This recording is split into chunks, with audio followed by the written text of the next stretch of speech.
Thank you very much. How are you guys? Enjoying the conference? Very good.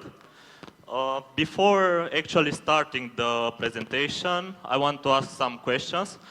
Hands up, how many of you rely on Windows Defender for personal and organization computers? Okay, okay, okay, okay. Good.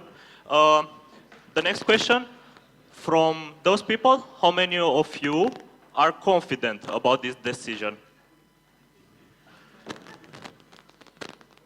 Okay, okay. We'll see after this presentation how the things goes.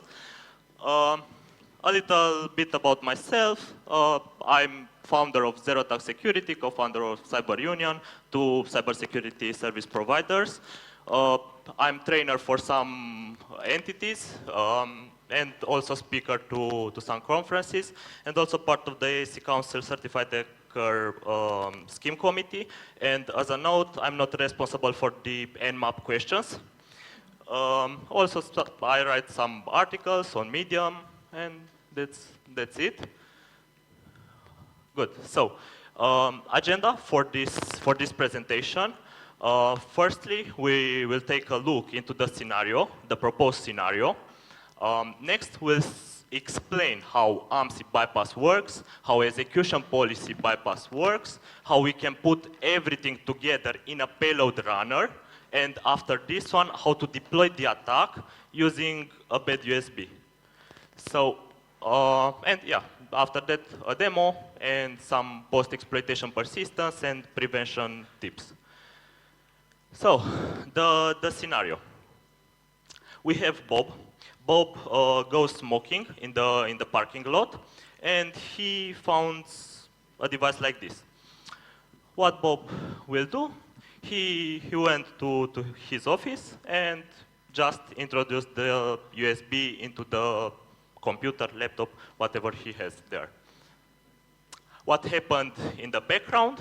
Basically, now an attacker is connected to Bob's computer, but we must take in consideration some aspects. Bob has Windows Defender enabled. Bob is using a low privilege account, and also the policy within the company enforced the removal media storage blockage. So what happened here? And the answer for this question will be seen through the presentation. The sequence of attacks are the following. Basically, we used AMSI bypass for cutting the defender, then execution policy bypass for the current user in order to be allowed to run PowerShell scripts and commands in the context of the low privileged user. Then use a payload runner that injected the shellcode into the memory, and as a post-exploitation method, we migrated to another process for persistence. Good. So we will move forward with the AMSI bypass, and we will explain a bit. Basically, AMSI bypass, what is it? It stands for Anti-Malware Scanning Interface. It's like a middleman between what antivirus products you have installed on your computer and the PowerShell or scripts that are running on the computer itself. In our case, AMSI stands in between Windows Defender and our scripts, our PowerShell scripts. How it scans those scripts and user input for malicious indicators. It uses the AMSI scan buffer function from AMSI.dll library. And yeah, it seems that the presentation is a bit cut. Basically, what we'll do, we'll attack this function here in order to return us, okay. It blocked? Ah, okay, perfect. So we'll attack the AMSI scan buffer function in order to patch it and return every time we do a PowerShell input, a PowerShell script, to return us like invalid syntax, for example.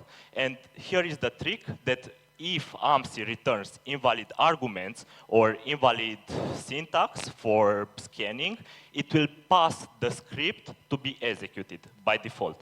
And that's the method that we'll use to bypass this aspect. So, in building our payload, we will define the three Windows native API functions: get proc access, address, load library, and virtual protect. Those we'll use later to load our necessary modules within the bypass. Second step is, as you've seen from the previous slide, we'll use the AMSI scan buffer from the AMSI.dll library. So we'll load the AMSI.dll library in memory within our script. Next, we will take the AMSI scan buffer from the loaded AMSI.dll and put it also in our script. We'll use the virtual protect function that we grabbed within the last method in order to make the memory region of the function write-readable. Why we need that? In order to patch the actual function and, as I said, to return invalid syntax, invalid argument, and things of the nature. And then we will build our assembly instructions in order to patch the function. This is an address memory, but I think, yeah, it got cut, the text. And then we will do the actual replacement. And this is the address that will patch the AMSI scan buffer function. Why this value? This value is that one that we build within the fourth step of our payload construction. Why do we patch with this value? If we look at the official documentation of the AMSI scan buffer function from Microsoft, they say there that if this function succeeds, it returns s_OK. Or otherwise, it returns an age result error code. So we will take in consideration this age result error code, and we'll patch with an age result error code. And the code that we'll patch, also from their official documentation, is this one. One or more arguments are invalid. If we patch using this value, AMSI will return every time true. I mean, not to return true, but it will pass the script or the user input to be executed. Okay, so we put together our payload. This is the payload. Each step of the payload was explained in the previous slides, but it's not complete. Do you have any suggestions what we can do for this payload? Yes.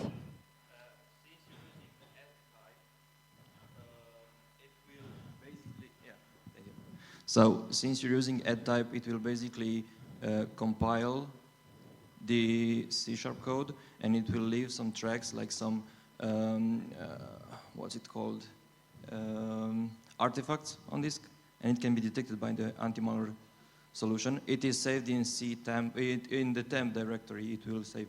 So you can create, I think it's, what's it called, runner, something runner. Payload runner. Payload runner, right. Yes, we'll do that. But regarding this specific payload, we'll do the payload runner after this one. So this payload will integrate within a payload runner.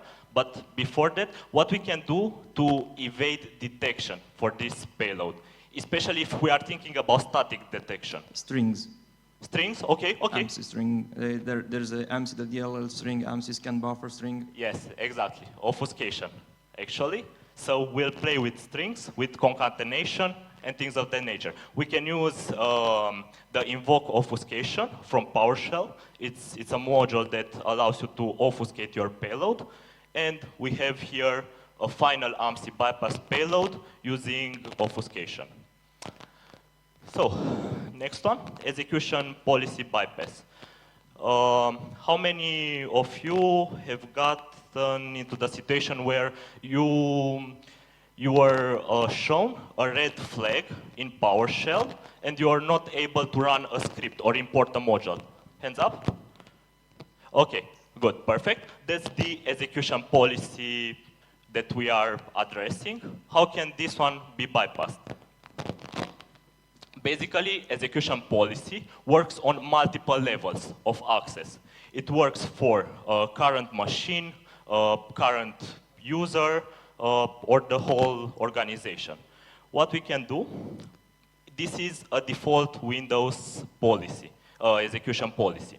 What we can do on the default Windows execution policy, we can set the unrestricted mode for the current user. This one will allow us, as the user, as the low-privileged user, to run any PowerShell scripts, to load any PowerShell modules.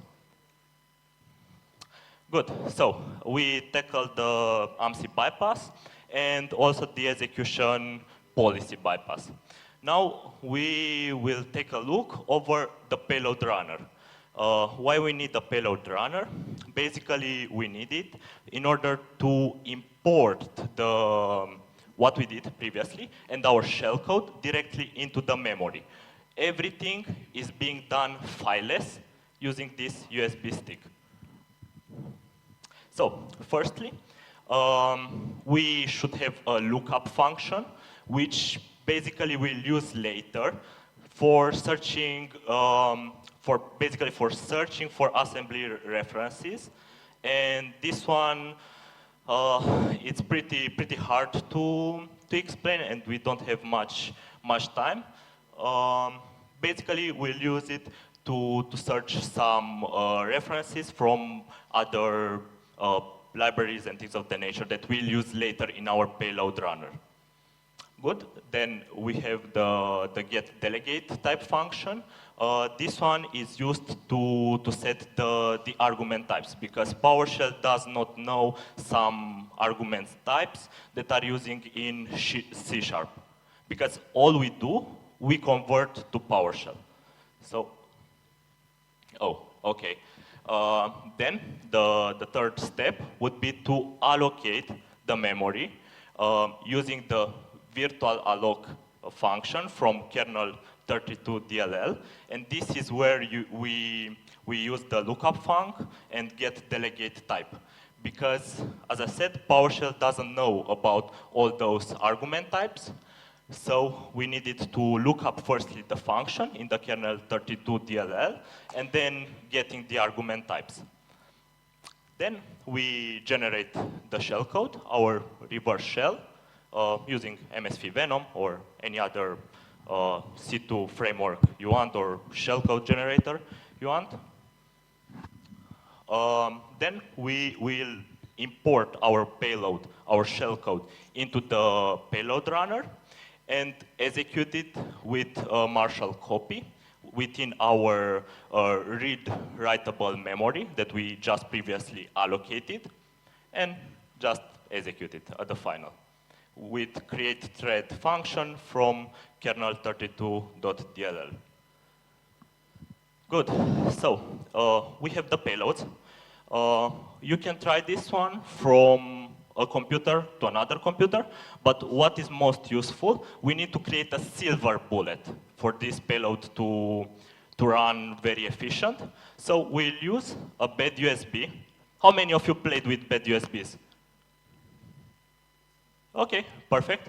How many of you played with rubber duckies? Okay, perfect. So bad USB is not a rubber ducky is not a bad USB, but we find some similarities between them. So what is a bad USB?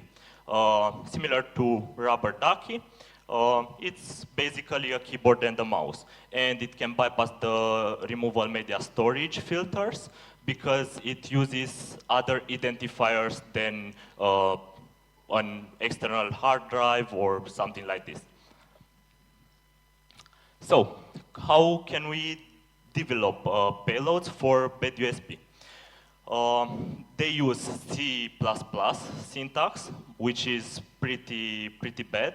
I mean, not pretty bad, but somehow complex. So we'll do a smart trick. We'll take the DuckScript syntax, which is user-friendly. It's more simpler, and we'll use an online converter in order to convert from DuckScript to Arduino, to C++, which is used by the bad USB. And also, another thing, this is based on Arduino, so it's an Arduino microboard. And be very, how to say it, be very aware when you buy them from China. Yes, they are shipped from China, because I had the surprise to buy one, insert in my main computer. Fortunately, I am using Kali Linux as a default OS system, and it was basically a malicious payload that downloaded something from the internet. So firstly, run it in a sandbox when you buy one. Okay, so as I said, we will be using DuckScript syntax, which is pretty straightforward. So we'll use string as the type to basically for the USB to enter any string, any input to the computer, and delay if we want to have some sleeping time between the commands, and the rest are not so important for us, but I said just to specify them. Okay, how can we persist using this attack? After we got the shell, we can search for some credentials, we can try to escalate privileges, and we can try to find a process to migrate to, such as explorer.exe. Also, using this payload, it spawns us a meterpreter, which allows also to load mimikets if the local user is an high privileged user, an admin user. Okay, so let's see a little bit of demo. I hope it works. I hope it works. But let's see.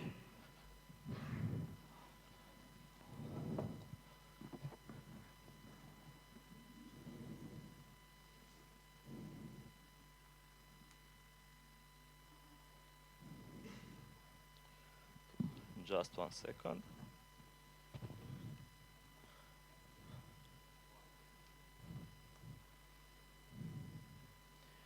Okay.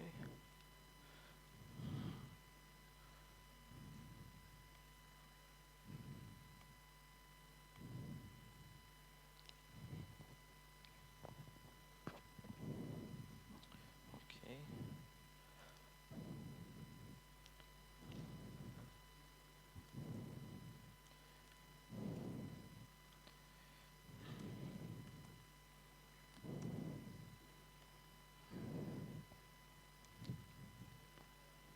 One second, just to prepare it here. Oh.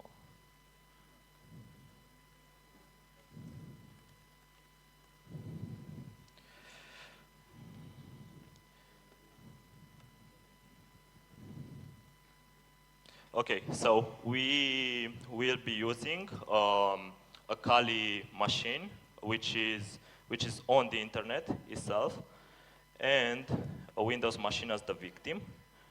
The Windows machine, as you can see, it's basically up to date. Yes, it's running Defender, everything fine. We'll start here a meterpreter listener. Just a bit, it's running a little bit slow on hotspot.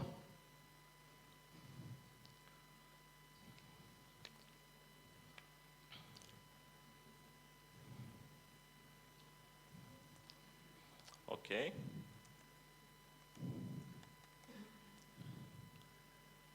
Come on. We'll set up the listener.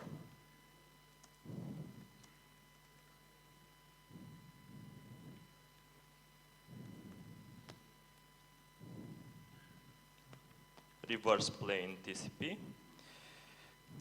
set lhost 000, set L port 443, run, and we have the bad USB. We insert right now into the machine and hope it will work.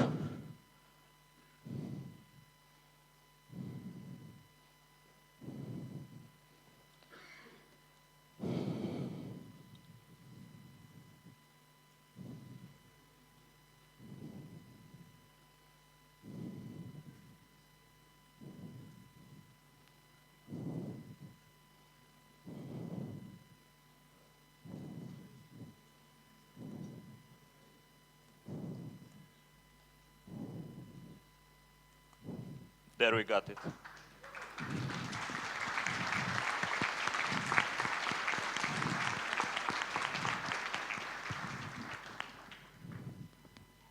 Yeah, so that's it.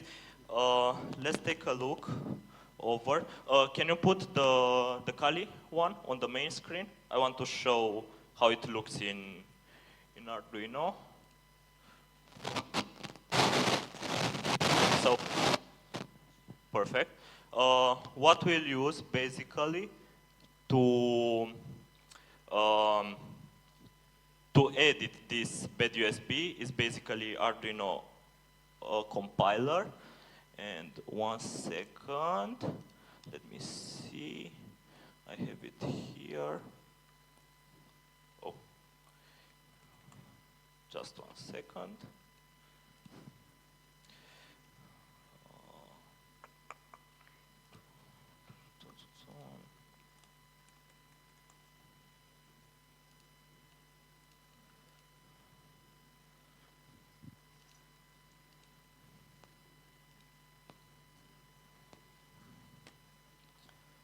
Okay. Oh.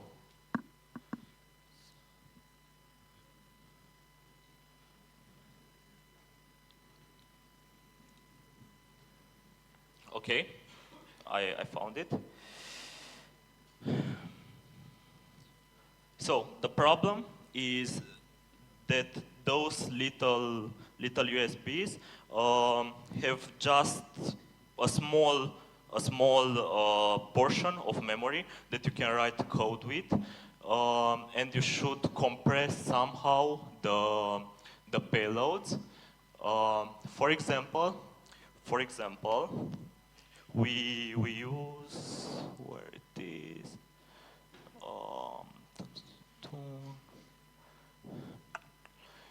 For example, we can actually store the payload, what the bad USB writes, and then delete it using keyboard.print and F identifier at the starting point of the code. Yes, that's it. Just a little hint. Okay, I think we can move forward with the presentation, please. Prevention for this type of attack. Basically, you should disable PowerShell for all low-privileged end users. Should have an access control list on USB ports, but this is hard. I know that you can have some kind of whitelisting to, not whitelisting is the incorrect word for this, access allow list, yes, access allow list, which will provide access to just some vendors of keyboards, mouses, and things of the nature. Change your approach for antivirus and use something like advanced endpoint protection solution, and also for the user, train them. So train them to not pick USB sticks from the parking lot while they are smoking. Okay, unfortunately, I reported this issue to multiple antivirus vendors, to multiple security providers, to Defender also, and here are the results.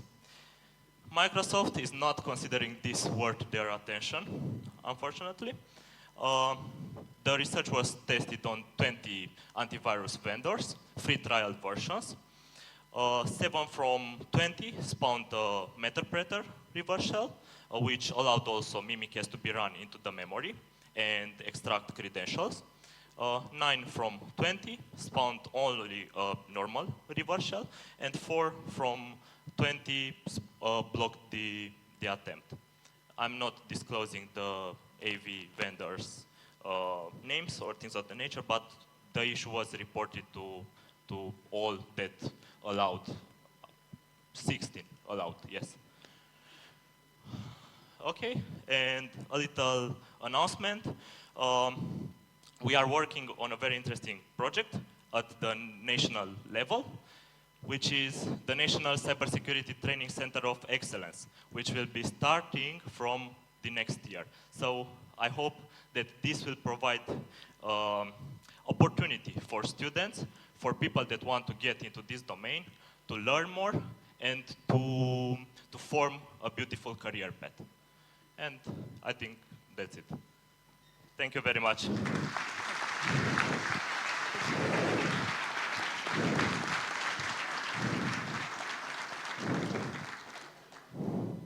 Thank you for a very interesting presentation. I have two small questions. The first one, is this vulnerability payload already public? Did you upload it to GitHub? It's the first question. And the second one is, did you check this vulnerability on Bitdefender?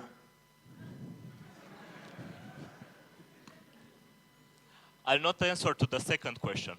I'll not answer to that question. But the first question, yes, it's public. Everything is public. I wrote also an article about this exploitation path, but it's a simple write-up. And this speak was about extended version of that exploitation. It's public, everything. You can find it on Medium. Thank you for this excellent presentation. At the beginning, you mentioned that this attack can be launched on systems where PowerShell is disabled, like restricted for the end users. But clearly, you can't really, if somebody can't run PowerShell on their computer, you can't really do anything with it, right?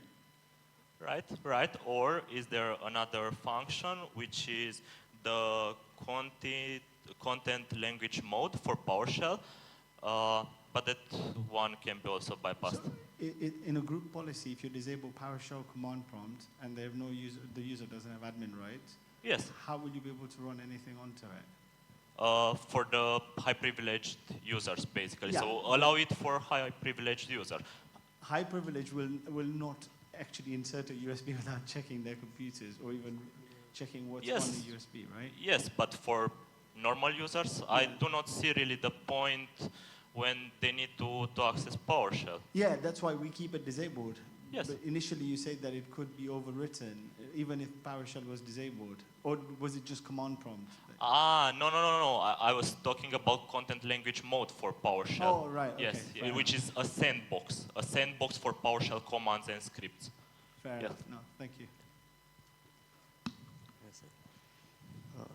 Hello, thank you very much for your very interesting presentation. I want to ask something related to the payload. Why have you chosen Metasploit? It's the most detected and the most used attack system, so everyone will expect attackers to use them. Exactly, that's the reason. How to show better if not choosing a very well-known detected solution? Defender doesn't block it. That's the main reason. Oh, okay. So for more sophisticated attacks, you could code your own payloads. Yes, you can choose some customized. You can also use modules from Cobalt Strike. You can customize, and yeah. Okay, thank you. So what version of Defender did you use? Sorry? What version of Defender did you use? The free one, the enterprise one? The default one. The default one. The one that comes with Windows? Comes with Windows 10 Home x64. Have you tried to do it with the enterprise version and with the Windows Yes, enterprise Defender? blocks it. Okay, thank you.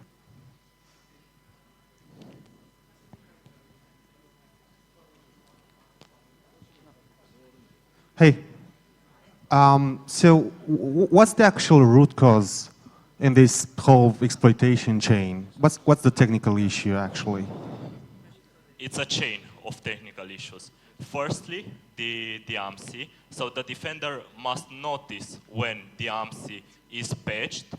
Secondly, the memory addresses that we override, that attempt must be also checked by defender. Also, the execution policy should, low privileged users should not be allowed to change the execution policy. And then greater signatures for defender. Yeah. Cool, thanks. So first of all, congratulations for the presentation and the POC. It's lovely to see it working live.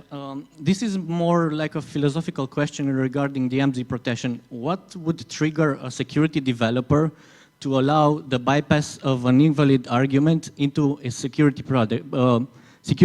Because clearly it's something that will protect the users, and why would you not invest time and not protect it sufficiently?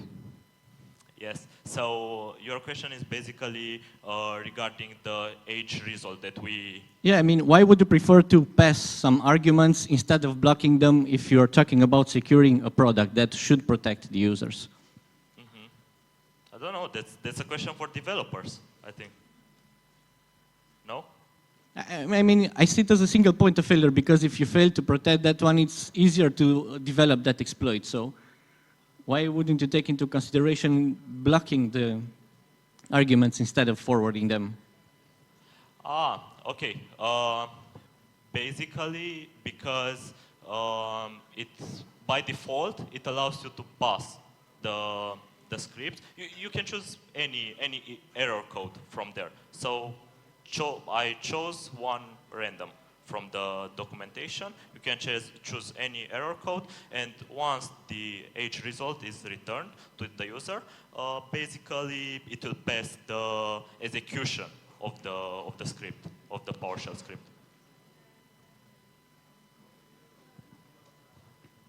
Quick question here. Can you hear me? Okay. Quick question here. Do you know if this is still possible with the latest security changes in Windows 11? I don't know. I didn't test it. Didn't test. Okay. Hi. Thank you for the presentation. I was curious if you checked the logs or if any of your commands were identified by Windows event logs or anything. Sysmon detects them. Okay. If you have Sysmon, you can see them in Sysmon. How about the Windows firewall log? Usually that should detect part of it. Should, yes. Should. Okay, thank you.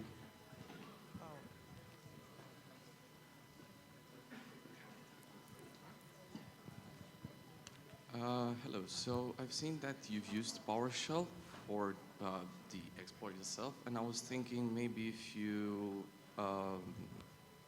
did a POC where you used C++, so you wouldn't need an active PowerShell, and you would just need to run the executable and let it do the patches and everything.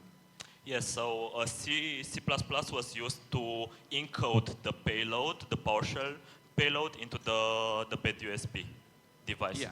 Yeah. But I was thinking maybe the patching of the Windows Defender and everything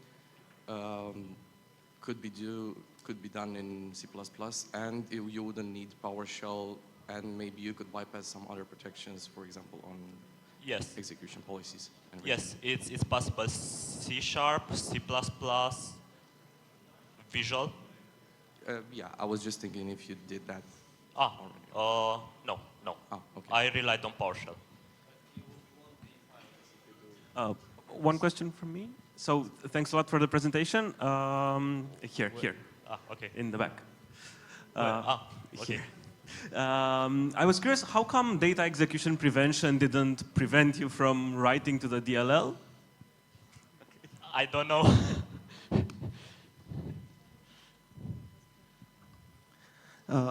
Sorry. Yeah. Yes. I was curious, what triggered it? Was it the autorun or the fact that it detected new hardware? So my question is, if auto-run would be disabled, would it still be? Yes. Okay. Yes, So- because it's not a USB.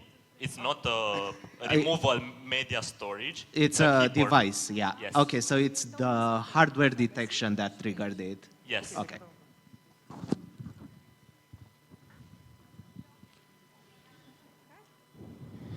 Thank you so much. If we don't have any other question, let's give it up for Cristian.